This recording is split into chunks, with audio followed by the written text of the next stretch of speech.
made cheddar cheese, then you're in the right place because neither have I. But I'm gonna try today.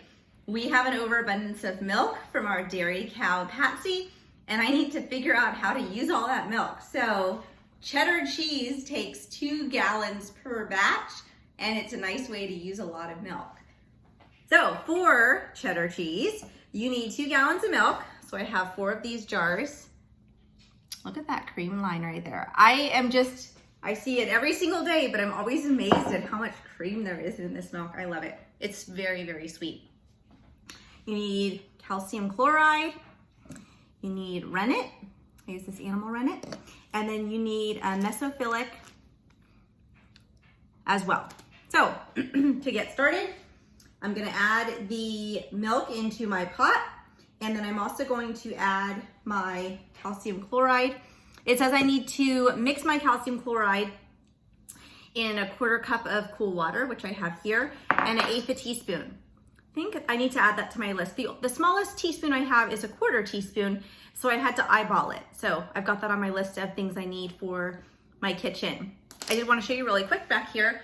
I have, trying to point it out to you. This over here is my cream cheese. It's hanging right now to strain. It should be ready later today.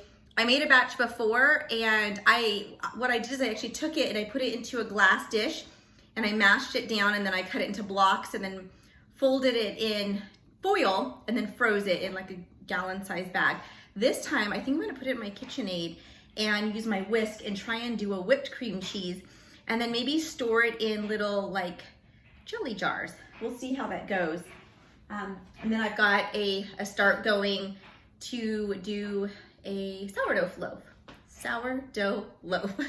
So first thing we need to do is we're gonna add all of our milk into our pot, and we need to bring it up to 85 degrees really slowly. So I have it set to low because if you bring it up too fast, my understanding is that it will affect the setup of the cheese.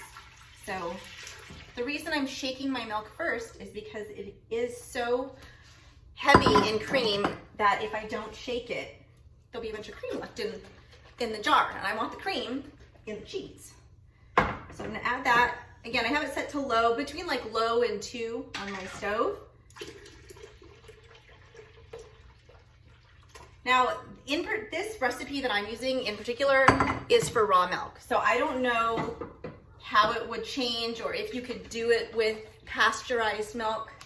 Honestly, I don't know why you would want to take the time to make cheese with pasteurized milk. Like if you're gonna go to the store and buy pasteurized milk, why wouldn't you just go to the store and buy pasteurized cheese?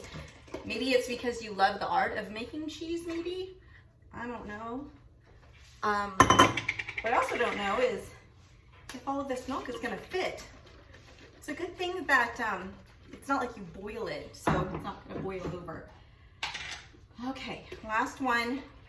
So we're gonna bring this up to 80, just barely. We're gonna bring it up to 85 degrees. And as it's coming up, that is when I'm going to add in my calcium chloride. Once it gets to 85 degrees, I turn it off, and then I add my mesophilic culture. So let's get to that point. You don't wanna sit here and stare at me while we're trying to warm this to 85 degrees. When I'm doing cheese, I use this handy dandy digital thermometer. You can go between Fahrenheit and Celsius. I'm in the US, so I use Fahrenheit because I don't know how to read Celsius or what that converts to. So I'll change it to Fahrenheit, and just to get a look at, right now, we're at 54 degrees. So we've got a while to go. If we're going to 85 degrees, once it gets to around 70, I'll go ahead and add that calcium chloride. So I was getting my other items ready, and about this time last year, I had these grand plans of milking our Scottish Highland clover and making cheese and all of these things. So I ordered a bunch of cheese making things. So my mesophilic culture, I don't know if you can see this, expired this time last year.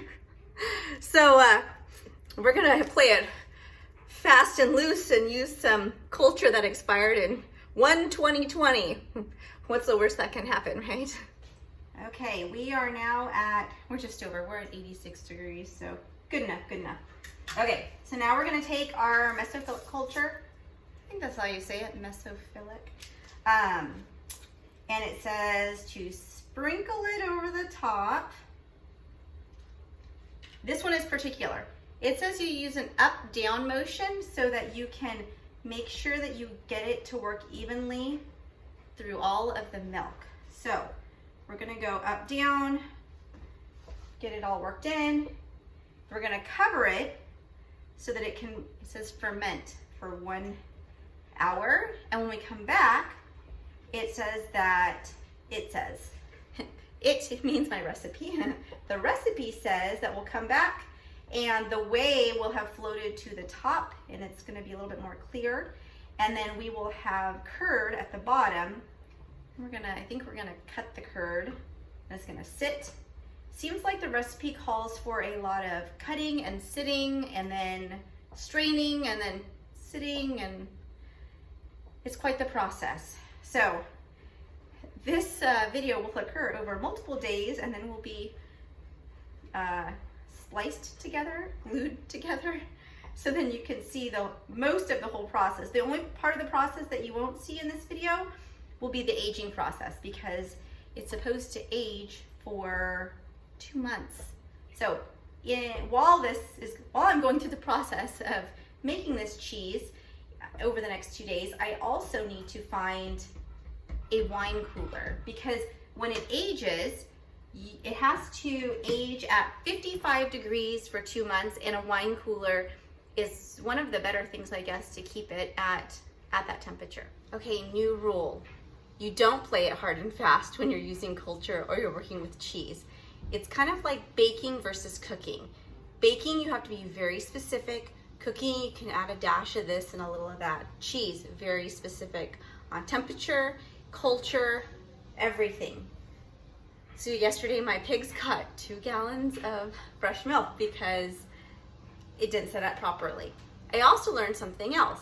I don't need the calcium chloride when I'm using raw milk. So I switched up the recipe and I'm using another recipe now. This milk I warmed to 88 degrees. I added my mesophilic culture. I let it rehydrate for 5 minutes, and then I let it sit for 40 minutes. Now I'm adding my rennet. So I'm supposed to add that and stir for no more than 1 minute, because I don't want it to coagulate, I guess. So we're gonna stir this for 1 minute, and then we let it set, remaining at 88 degrees Fahrenheit for another 30 minutes. Let's see how this works this time. It has been 30 minutes, and now I am supposed to check to see if I have a clean cut. So I believe I'm supposed to cut down in and pull it away. And if it has which it seems clean, it says I can wait 30 more minutes if it's not super firm. Sorry, 10 more minutes if it's not firm. It seems a little gelatinous, so I'm gonna wait just another moment. I'll give it 10 minutes or so. We're gonna check for that clean break again. Oh, much better this time. So basically what I did is I sliced into the cheese and I kind of folded it over, and it was nice and clean and folded over without it falling apart. So now that it's done that, we can cut it into 1/2-inch cubes. So I'm just gonna slice down straight into it's not quite cheese yet, but what will become cheese, and do about 1/2 inches apart, 1/2 inch apart, and then go the other way, and then you go at an angle this way to get them into the cube. So we'll do that.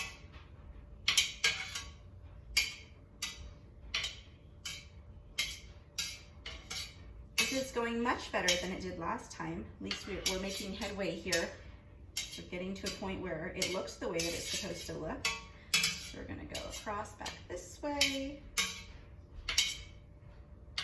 Now, I don't have a cheese knife or a cutting knife. I don't know what it's called. I don't have anything fancy. This is an icing spreader. It looks like what they have as a cheese knife. Okay, and then I'm gonna go this way at an angle to try and cut through and make those cubes.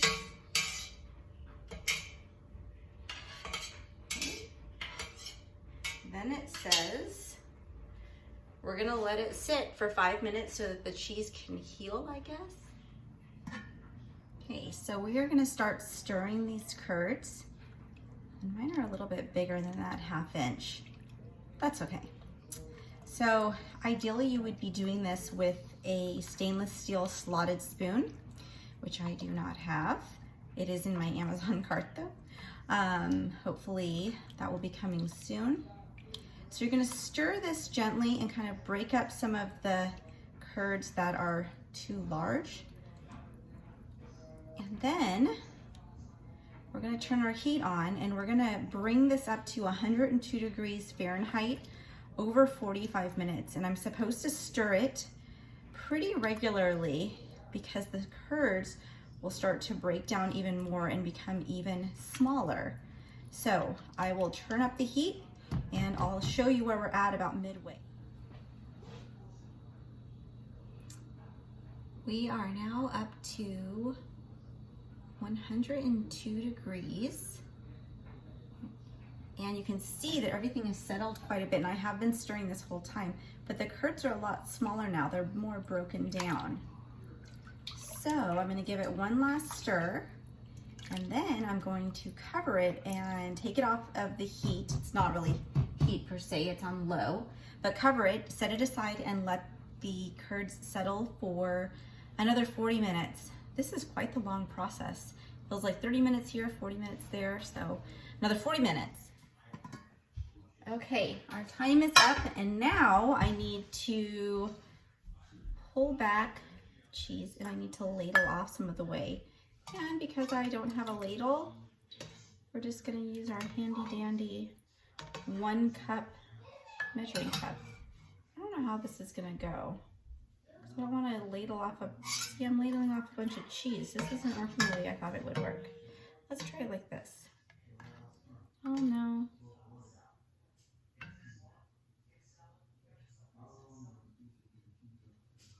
That's a little bit better. I'm not even gonna do that.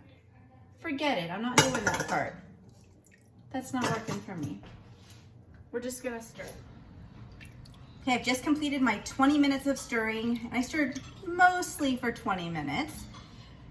Now there's a little bit of a test to make sure that it's ready. You can grab a little bit of the cheese and then squeeze it in your hand like this.